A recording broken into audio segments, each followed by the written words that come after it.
Enjoyed the snacks, all provided by Mary. Thanks, guys. So again, thank you everyone for coming. My name is Crystal Chumney. I'm the Adult Services Manager at New Canaan Library. We have a packed room. This is great. We're so excited for your support, and thank you for coming out, making these events really exciting and creating a buzz in the community. We really appreciate it. As a quick housekeeping, please turn off your cell phones or electronic devices or set them to silent. Yes, just keep it on silent. Taking lots of Instagrams and pictures. If you do need to use the restroom, it's out the back door to the left and then make another left. And I will make the announcement because I don't want it to get lost, but we do have a little parting gift as you leave, so don't forget Mary and her lovely pastry chef have whipped up one of the mini pecan and rosemary pies for you to take home. After the Q&A, it tends to get a little hubbub. So if you do have to leave early, feel free to pick one up. They're on the back left. Or take two because they're really small. Yes, and the recipe is actually on the recipe card. It's on the second page. And if you look at the tip, you'll find how to use your library. So we'll get started. We're going to do a little bit of Q&A with Mary, and then we're going to take questions from the audience. So again, thank you, Mary. This was just so lovely. At the last minute, you brought everything together, and it's just been really fun. Thank you so much. It is absolutely my pleasure to be here, and I cannot tell you how grateful I am to see all of your faces. This is really wild. Thank you. Thanks, Ashley. Oh, yes. Special thanks to Ashley Burr and Holly Parmalee for doing all the organizing and the behind the scenes. We really appreciate it. It's really, when they said, do you want to come up here, I was like, of course I do. So thank you. Thank you. So let's get started. Okay. It's time for serious grilling questions. All right. Because this is a serious event. Like James Lipton. Yes. Okay. Oh, yes. Okay, so in your book, you say that you are not a chef, but you obviously love food and love preparing and love serving. Tell us how you came to embrace your love of serving and entertaining. Well, I fought it for many years because I grew up in a home where my mom is an excellent cook, and everything, and as I'm sure all of you can relate, the kitchen was the center of our whole life. So she was always cooking. She was a great traditional mom, and we had a blast in that respect. So I should have learned everything. I did learn a lot from her. And I had a grandmother who was this business maverick entrepreneur who went out to Montauk in the 50s and helped pioneer the town. My cousin Brian's here. It's her grandson. So I felt like I was very lucky to grow up in this hospitality mix of these two really incredible women that loved gathering people with food and drink. But I fought it because I was going to be an actress. And I went to Georgetown, and I was an English major and a theater minor. And when I graduated, my poor dad, I think the last check was like in the mail. And he's like, so now what are you going to do? And like what every dad who just helped you pay for Georgetown wants to hear, I think I'm going to be an actress, and I'm working in a caterer's office. But once I started working for this caterer, which really was just a gig that I took to pay the bills, it kind of all came together for me. It was combining everything I loved, gathering food, hospitality, people. Every night was a new theatrical event, and so in there I realized this is exactly what I want to be. So that's sort of how I came to my love of entertaining. I do love to cook. I am not a trained cook. My mom taught me everything that I know. I'm more of a conceptualizer of experiences of food, and then so nothing in this book is super hard to do or make, and I really wanted it to be that way because we're all very busy and we all want to entertain and make it all look beautiful, but nothing's going to throw you off too much. I wanted to share some tips to be your friend and let you know that we can all look good, and we don't have to be cordon bleu trained chefs. Thank you. Your company caters some very impressive events, and for some of the biggest names in art, fashion, and entertainment, like Bradley Cooper, Matt Damon. Only because I went to college with him, that's all. Stella McCartney and the Rolling Stones. What's one of your favorite party aha moments? Oh, aha. I don't know if I have aha. I have like, oh no. Oh gosh. I did, one of my big oh no's was very early on in starting our catering company. We got a call to do the Harry Potter premiere, which was like amazing. And they were like, it's going to be 1,500 people. And I was like, can we do that? And they were like, I don't know. But we said yes, because we just started the company, and why not? So I spent literally the first 2 hours of the party hiding in the bathroom stall praying that we like could get it together, and we did. So that was like, there's a lot of ahas. I feel like I have an amazing front row seat into a lot of cool lives, and I make I know I'm just there because I have the crab cakes. So I guess I have a lot of ahas where I'm just around some really cool people, and then I get to go home with their leftovers. Really reinforces we all put our pants on the same, right? Absolutely. Everybody's worrying about putting on a good event, so. So why did you decide to devote this book and the entire book to the cocktail party theme and cocktail entertaining? Because, well, the cocktail parties, I guess the rise started in the 60s, and that's like a very cool time that I like and identify with. But cocktail party entertaining in the 60s was the first time that women, I'll say women, hostesses, whoever was hosting at home, it was the first time they were showing like their creativity through food and drinks. You know, as long they were hanging drapes in a creative way, then they were like, well, then I could hollow out a pineapple and put Jell-O in it. And they did, and it was just their way of expressing, you know, they're bringing beauty onto the table.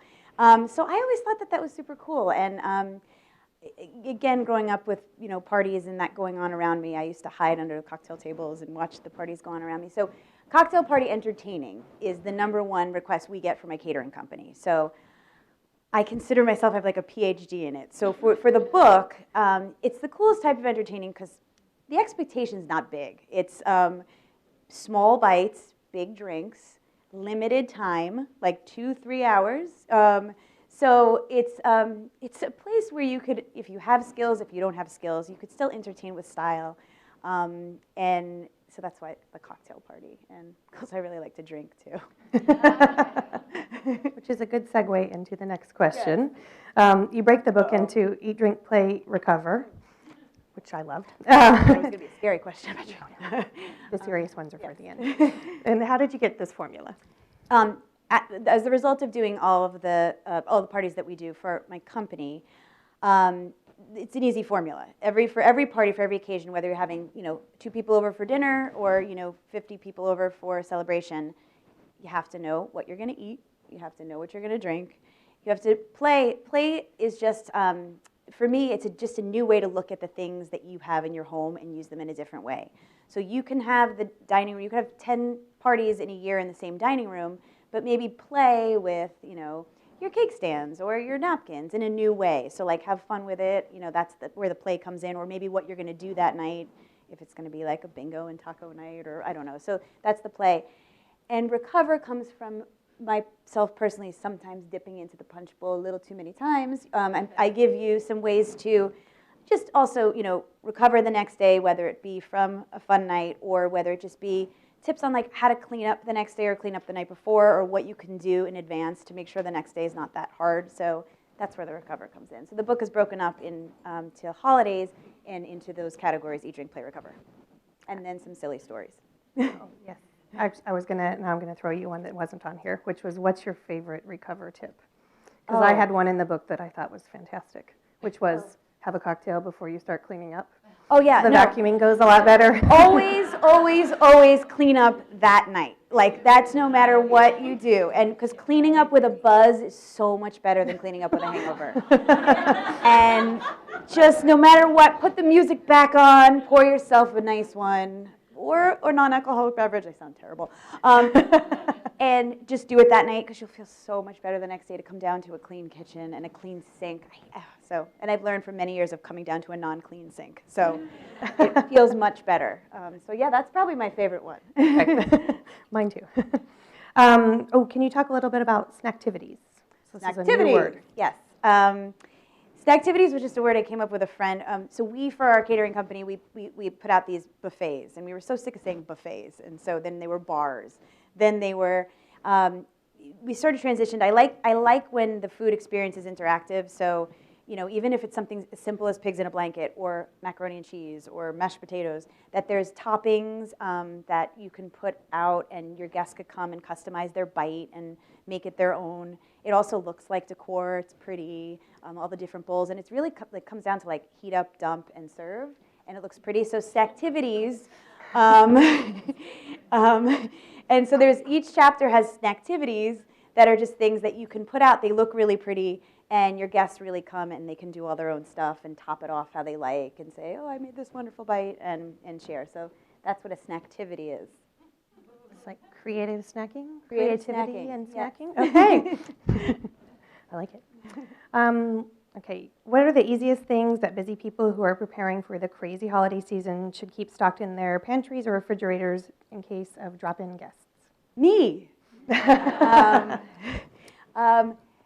around the holiday time, I always sort of take stock because there might be drop-bys, or there might be, if you are entertaining, people might linger longer or whatever. So I always say, quick, safe rule of thumb: 1 case of white wine, 1 case of Pellegrino, some pigs in a blanket in the freezer, some mustard in the fridge, and just the makings of a cheese board. So make sure you just have 4 cheeses, some almonds, and some crackers. And so you just kind of have them there, and then once you start to deplete, make sure you replenish, and then you always have a little something if someone just drops in.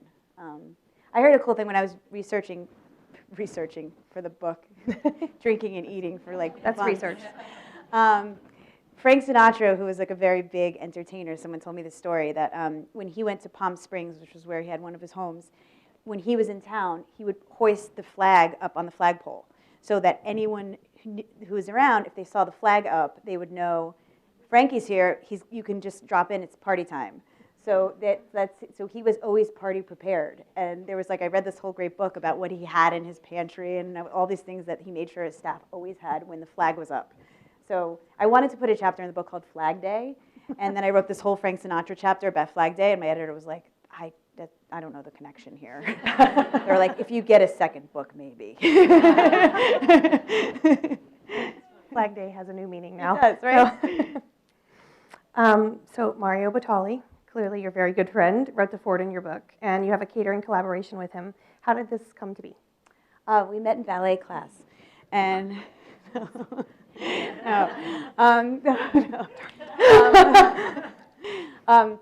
about 6 years ago, our catering company was called to do back-of-house catering for Mario's demos. As we all know, he's really busy and he's always out and about, and so we started doing all the back catering for when he was asked to do appearances. And we hit it off. We have very similar food sensibilities. He comes from the same, his mom was in the kitchen cooking simple Italian food his whole life. He is warm and generous and kind. And so we did a lot of those. He really liked working with my crew. He was comfortable. And as generous and lovely as he is, every time someone would call his office and ask if they could have a Batali catered experience, he was like, I don't have a catering company, but call my friend Mary. So our phone started ringing with some really groovy people who wanted the Batali experience outside of the restaurant. So we had done so many of them, and it was great that I said, Mario, do you think we should make this official? We're really, so basically it was like everyone who loves everything from his restaurant, I kind of translated into a party experience. So the best pastas we shrunk into the one bite, and just things that would translate off premise for other things. So I said, we're doing so many of these, do you want to make this official? And he was like, that's a great idea. Big Mary, Little Mario. And then we turned it into Mario by Mary. First it was Big Mary, Little Mario for a little while, and then so we have a catering collaboration called Mario by Mary, and it's if you want an off-premise Batali experience, we bring it to you. So did I answer that? Yeah. Yeah. I really want to hear about one of the craziest ones, but maybe we'll get to that. No, he's actually, I've never met someone, I think he has a restaurant not too far from here too, Terry Lodge, yeah. I've never in my life, he's like playing tennis with a better tennis player. When you're in the kitchen with him, you're like, I just want to learn more about prosciutto. He knows so much about food. He is so passionate about what he does. I feel very grateful to learn a lot. I've learned a lot from him, and he's the true host. He loves gathering and parties, and yes. Is it always the Crocs? Always the Crocs. Okay. Yes. I thought maybe there was off time. Even in formal suit, the Crocs are on as well. So many people get nervous about the idea of setting up a bar for a party. What are your key do's and don'ts? Well, I think the best thing for that is sometimes I see if you know you're going to be in the kitchen a lot and you're preparing, and that's because that's your hub and that's where everything is. I see sometimes hosts or hostesses throw the bar like in the living room or the dining room. So I think set the bar if you can in the kitchen, because that's when people are arriving, that's when they're talking to you the most, that's when they're hanging out with you the most. And so, especially Thanksgiving, I think Thanksgiving's a great time to have in the bar, because not only can they help themselves to a drink, but you could be like, could you help me with the mashed potatoes too? And like, it's all there. So I think just when you're setting the bar, to put it closest to where you're going to be, or in my book, all the drinks are batch drinks, so they're all drinks that you can make prior to your guests coming. They're, like I said, dump and serve. Like the drink we had tonight is just apple cider, ginger beer, and beer. And we just poured it all in, and it's been sitting there, and it's served like a lot of you. We've just replenished too, so there's more after. Yes. So pre-batching drinks is really helpful. I saw that for parties for like over 200 people, pre-batching was really helpful, but it's also really helpful when you're just having 10 people over, so you don't have to be bartender all night going back and forth. I really want to know how you pre-batched martinis. This was one of the things in the book I was curious about, which a lot of people really liked, the turkey martini. The tipsy turkey? Yes. It's not really a martini, but if you really want a shaken perfect martini, you can't mess with that. But you can have the flavors of a martini in a bowl and then just serve it cold. So what inspires your creativity in the kitchen? I'm just a crazy person. Just everything. I get inspired by movies, by books, by travel. Pretty much everything. I grew up in a house that my mom and dad were my biggest enablers. Anything that I thought I could do, and nothing was out of the realm of which was delusional. So I was never good at really anything. but according to them, I was the best. So this in the kitchen is where my mom and I spent the most time, and so it was a creative place for me growing up. So I think maybe that's why I have fun creating outside of it as well, and inside of it, and all over it. I don't know. Do you ever feel like you bring your mom into any of the recipes when you're cooking? Definitely. Yeah. Definitely the heart. Definitely on those really hard nights, like when you've had 5 or 6 events in a day. Sometimes our company does, and your feet are bleeding and you're tired, and you're like, it would have been easier if I listened to my dad and became a doctor. She entertained with her heart. Like, it was just, you felt it, you tasted it, you were there. So I think that might be why my company does okay. I try to put that into everything we do, and the experience, and our servers, and our so she's in a lot of me and a lot of what I do. Let's see. Obviously, besides planning and catering parties, you're a gifted writer, and the book is full of very funny stories. So tell us about these stories that are interspersed in the book, and would you like to read one? I don't know if you have the time. You guys, we have 10. I wanted it to be an essay book. I just wanted to write a black and white book where it was just stories, because I like I said, I had a lot of glimpses into a lot of people's lives, but not in a salacious way, just a very like, I can't believe I'm in this room kind of way. And thank you. And so I used to write stories just like for cathartic therapy. A friend of mine read a few of them, and she was like, this is really good. Can I share this with an editor? And so it was just, I wanted just black and white stories with one recipe at the end of each story. And then they made me do this very colorful, beautiful book, which I'm really happy that they pushed me to do that. Do you really want me to read one? Yeah. Okay. Well, I guess I'll read Thanksgiving, because that's soon. Okay. Where is it? Okay. Sorry. Okay. I just love the illustrator. There's this guy, Jason O'Malley, and he made all of these like funny illustrations for each story. So this is me dressed as a pilgrim, and you'll see why. Can the waiters come dressed as pilgrims? Very early in my career, I received a call from a very prominent socialite. Let's call her Sylvia Lewis. She was known as the Grande Dame of New York City entertaining. When Sylvia spoke, you listened. I was extremely lucky, at least that's what she told me on the first phone call, that I was going to be given the opportunity to work with her, and I had one chance to get it right. She asked me if I would meet her at her apartment to discuss her Thanksgiving dinner. I quickly slammed down the phone, announced loudly and proudly to my office that Sylvia Lewis needed me, and I ran out the door. Dressed in a green velvet pantsuit from Loehmann's and a pair of fake diamond studs from the Joan Rivers collection. My mom buys me a lot of stuff from QVC. I had Lucci's for the first 2 years I was in catering, not Gucci's, because I couldn't afford Gucci's, so my mom bought me Lucci's from the Susan Lucci collection. I still have them. Okay. I headed uptown, ready to meet the chicest lady in Manhattan. When I arrived at Sylvia Lewis's palatial home, I was greeted first by her doorman, who gave me that good luck, sister look, her butler, then her housekeeper, then her assistant. They ushered me into a living room, which was nothing like I'd ever seen before. It had a jaw-dropping views of Central Park and an art collection that would have made Peggy Guggenheim green with envy. She also had a dog the size of a hamster that was barking so loudly it distracted me from the fact that the dog, was wearing a diamond necklace.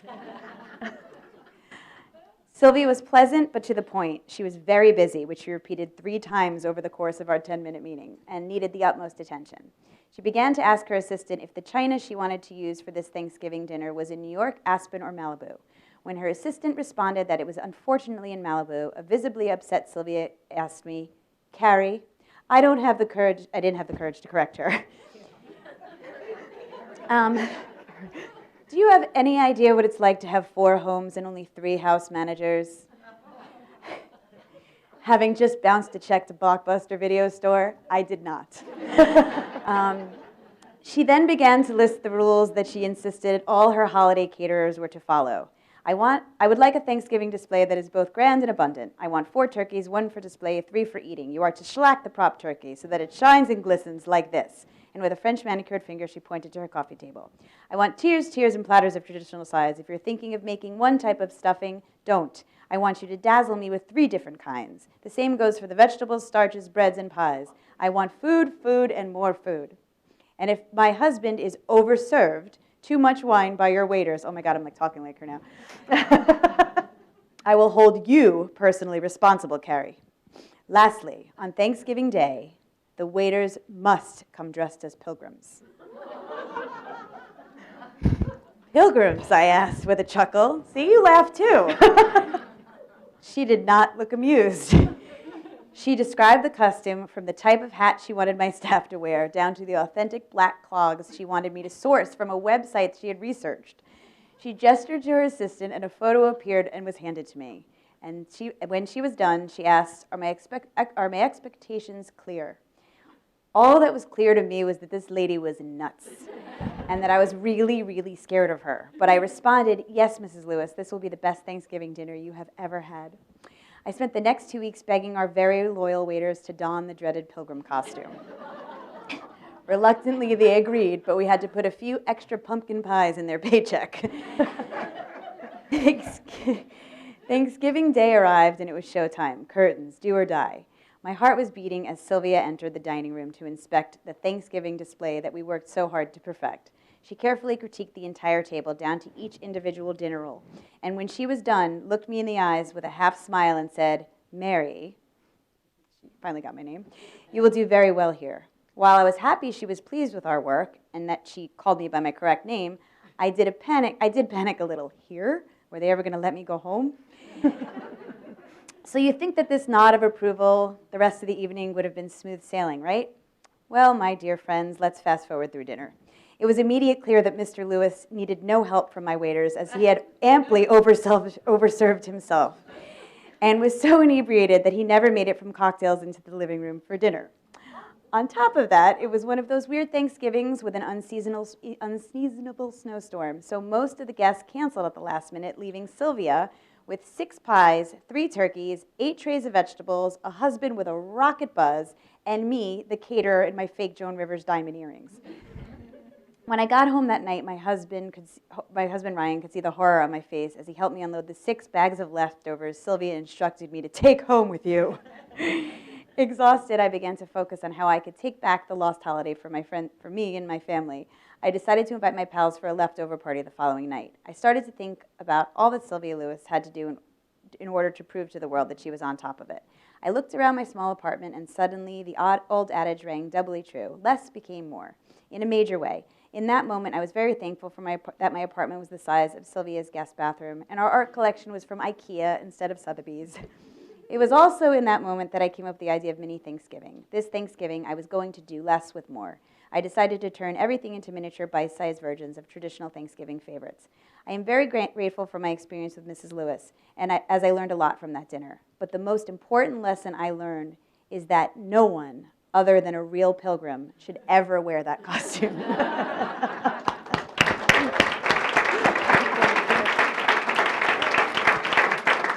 Thank you. Thanks. Small Thanksgiving for you then. Yes, and all the recipes are all mini bites of Thanksgiving favorites, and it could like a leftover party or a gratitude party. And you'll get a sample at the back as Yes, well. and there's mini pies back there. So you mentioned James Lipton, so I'm going to do an ad lib Okay. as much as I can. Mm-hmm. Please forgive me if I get it wrong.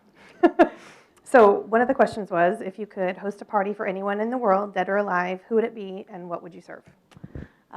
It would be my 4 grandparents, Lucille, Franklin, Mary, and Charlie, because they really taught me everything, and they were such a part of all of this. And then, I mean, if I could invite other people. I don't know. Salvador Dali? Gilda Radner? No, I don't know. And what would I serve? I would probably be like a family recipe, probably something, probably my grandmother's meatball soup or something. Or maybe I would let them cook because they died so long ago. It'd be nice to have their food again. Is that a horrible answer? It's an honest answer. Okay, so this is the part I can remember. Okay. I haven't watched Inside the Actors Studio in a little bit, so Okay. please forgive me. So if you could do any profession other than yours in the world, what would you do? Oh, gosh. I love what I do. I would definitely go back to my nonprofit world. I have my Make-A-Wish friends here tonight. I was a wish granter for the Make-A-Wish Foundation prior to starting in the catering world, and that was an incredible job. So I'd probably be a wish granter again. Excellent. What word do you love? Love and peace. What word do you hate? Hate. I don't think I can ask you the other one because I think we have underage guests in here and it's the library. Oh, okay. Darn. Mick Jagger. Good job.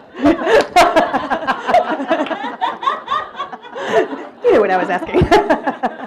Okay, so this ends the portion of the interview, but we're going to take Q&A from the audience. And I apologize, I think I asked 3 people to help me, so you 3 can decide. Okay. Okay.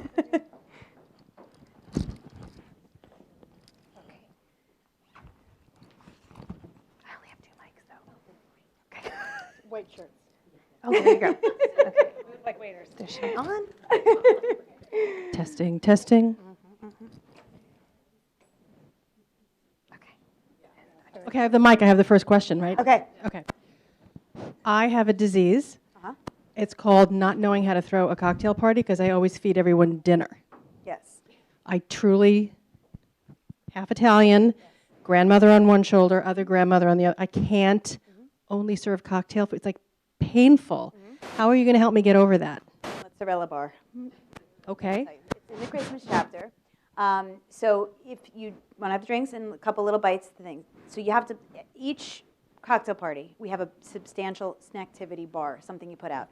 So the mozzarella bar I came up with because sort of sick of the cheese board, but it made mozzarella sort of the meal. So you get 3 different types of mozzarella. They're like your little stars. Smoked, burrata, fresh, okay, and then ricotta, because that's also good because it looks pretty. It looks really pretty in bowls. It looks like little clouds.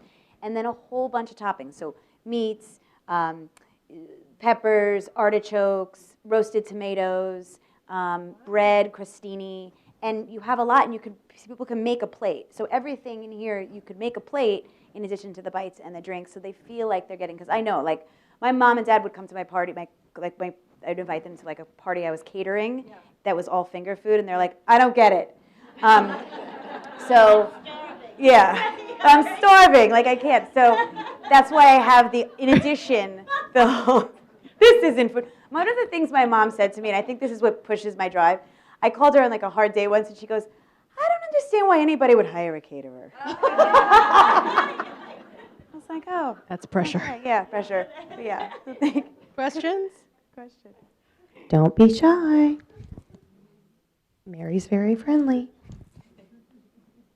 We could just go drink if you guys want. Here we go. Brian, no questions for me? Where did you get those pants? Oh, my pants? Cynthia Rowley. They are neoprene, so you can spill on them, you could fall, you could eat a lot, you can go surfing.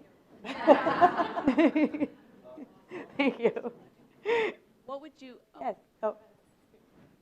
What would you not serve at a cocktail party? What would you recommend is not a winner? Everyone's going to be mad at me for this one. Smoked salmon. It smells. I know people love it, though. I'm going against all the... I think it's from years of catering that I would go home and my hair would smell like smoked salmon. No, but people really love it, and it's beautiful for brunch with bagels. And what would you not serve? I don't know. I don't know. Smoked salmon. That was the first thing that came to mind. Yes.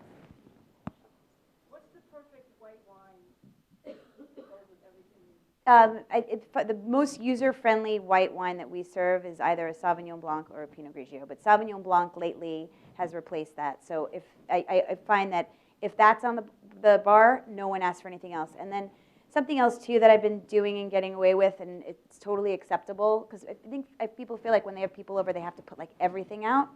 I'm just doing like white wine, sparkling water, one vodka or gin, one clear, I call it the white bar, one clear liquor, and then some juices, and that could sometimes be enough. And then, or add the red wine in and that kind of stuff. But if you don't want people to spill, if you're having a lot of people over, I don't know. You talk a lot about white wine. Most of the guys I know like red wine. Yes.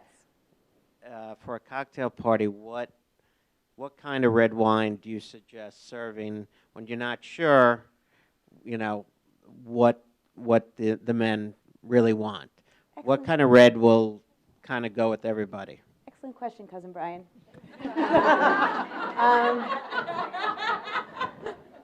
Pinot Noir. Pinot Noir is a very safe wine. It's a light wine. It drinks like a cocktail. So Pinot Noir is where we go in that. Thank you. Yes. When I was growing up, my parents had gigantic cocktail parties. I mean, 75 people in this, like, through the smoke. I remember there were glass ashtrays Love it. everywhere. Everyone drank glamorous cocktails. But I noticed that even the generation below me, they don't do that as much. How has a cocktail party changed versus the ones that we grew up in terms of there were chafing dishes? It was Yep. much more. Do you remember those? Yeah. With all the stars. What is a trend in cocktail parties now? Because it's really, what I think is so great about your book is that you're teaching a whole other generation how to do it. So many people they don't do it anymore, and it's a real lost art, I think. Thank you. And that was a big part of why I wanted to do this. And there was. They were great. Yeah, and I grew up. My grandmother in Montauk used to throw. Sorry. How have cocktail parties changed in today's world versus in the 1960s?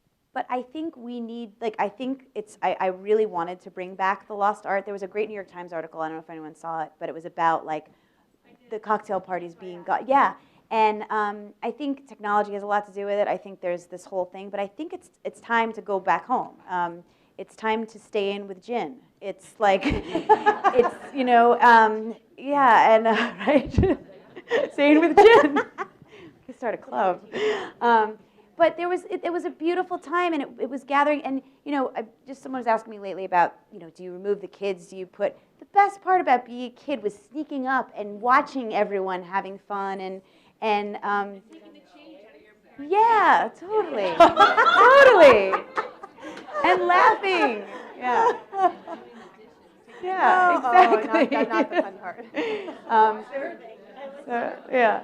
So I'm hoping that this was, this might, I don't know, inspire some people to do it more. Thank you. Thank you. Hi.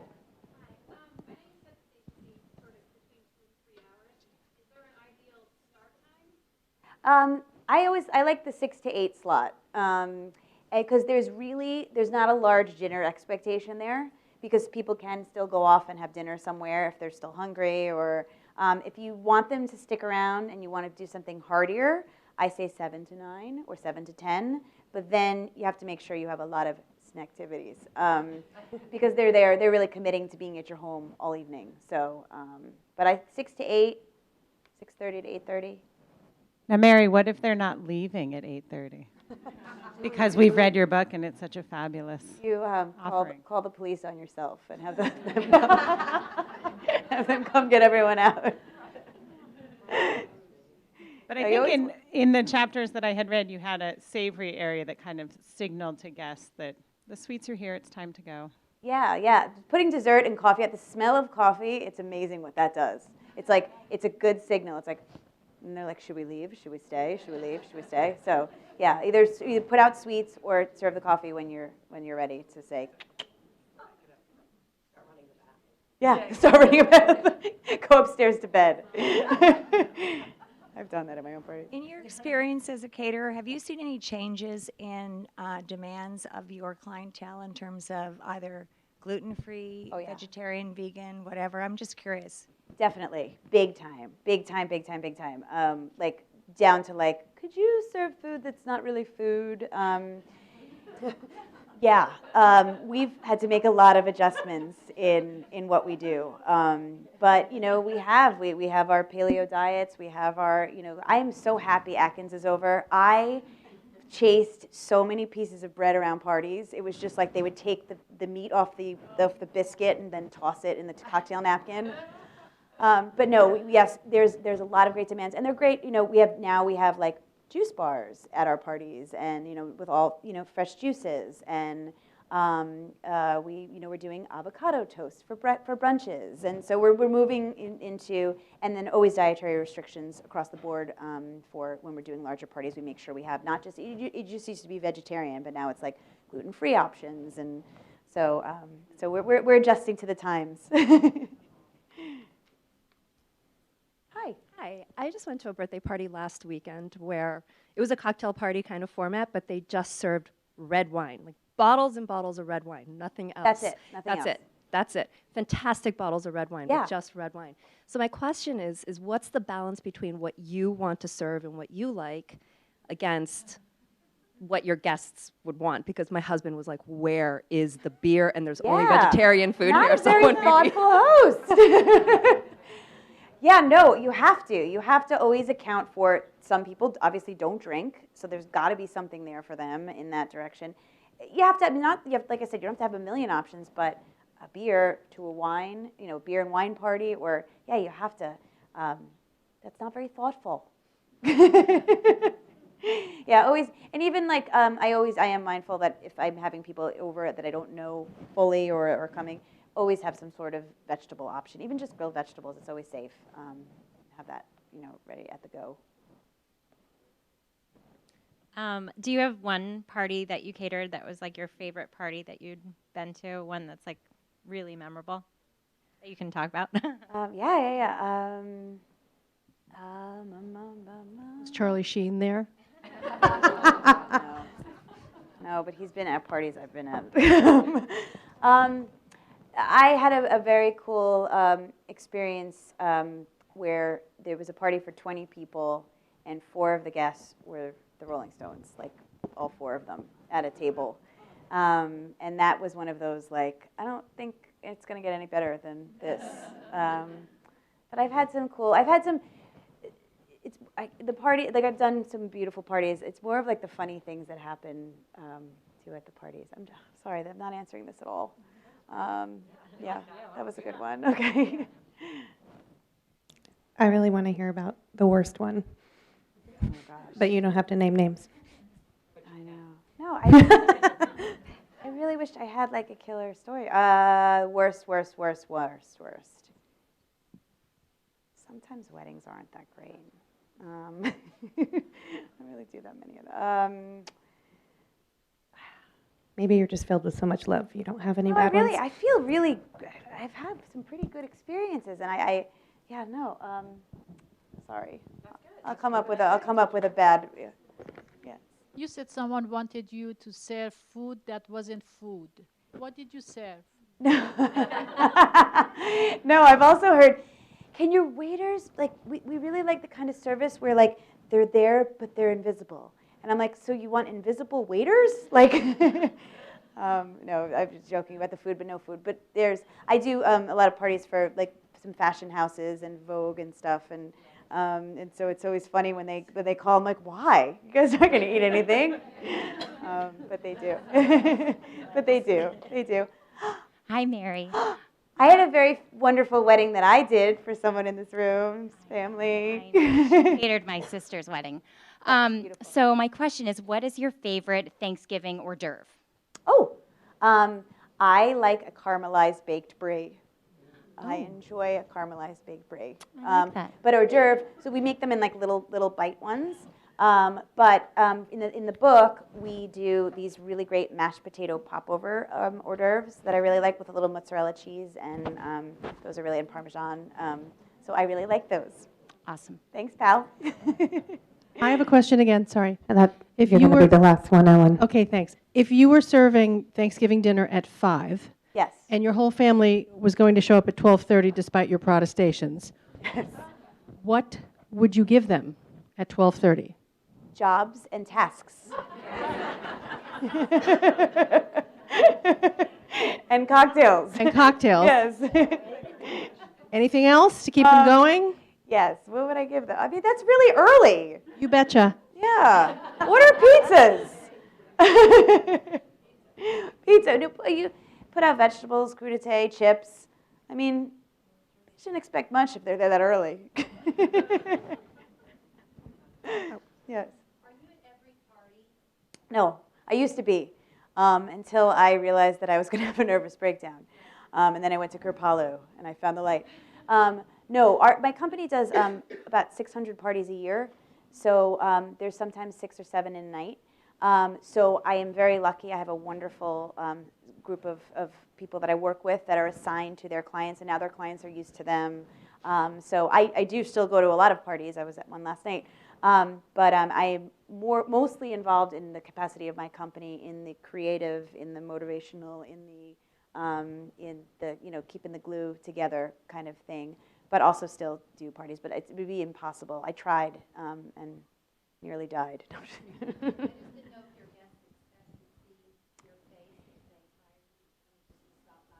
Yeah, sometimes they do, and they'll be, those guests are usually those clients are usually quite vocal about wanting, and that's no problem.